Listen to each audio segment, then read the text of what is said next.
Okay, today is arguably one of the most important creative writing skills, and that's hooks. And most of you practiced writing great hooks in sixth grade creative writing, but you're going to practice them in a different way today. So here's what your assignment looks like, and there's a couple things I want to talk about to get us started. So most of you saw this in sixth grade creative writing, and couple of quick reminders that are just really important. So remember, really good hooks, the whole idea is that you really actually make the reader keep reading.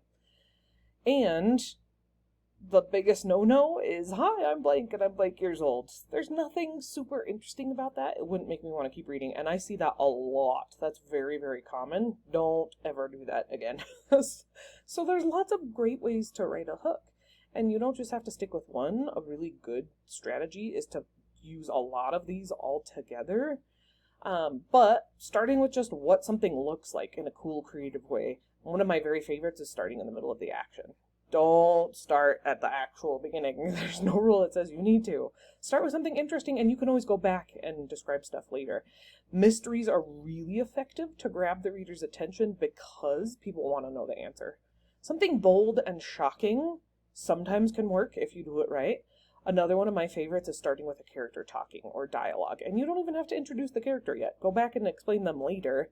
But having them say something really interesting, great. Starting with a sound, sometimes starting with an interesting question can work. I would say that's usually more for essays. But if you do it right, it can work in a story.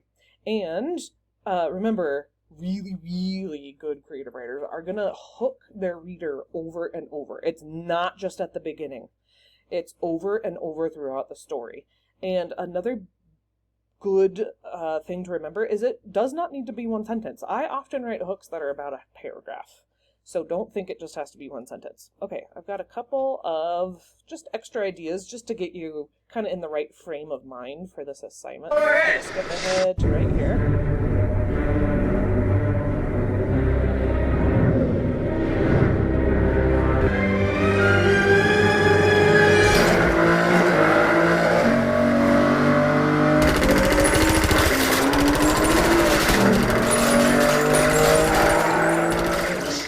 Systematic, hydromatic, ultramatic. Why couldn't we grease lightning? Grease lightning! Get some overhead lifters for the party.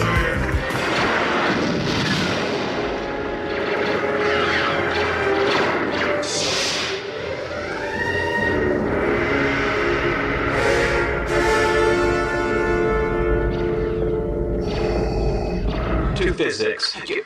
What is physics? Physics comes from the ancient Greek word. Sorry, I just want to point out one more time. Questions and facts are usually better for English essays. They can work, but it's a little bit harder to really make them effective in a creative writing story. Word physica. It's at this point that you'll want to start taking notes. Physica means the science of natural things, and it is there in Same definitions, save them for your English essays. ancient Greece that our story begins. Ancient Greece? If you have questions, raise your hand.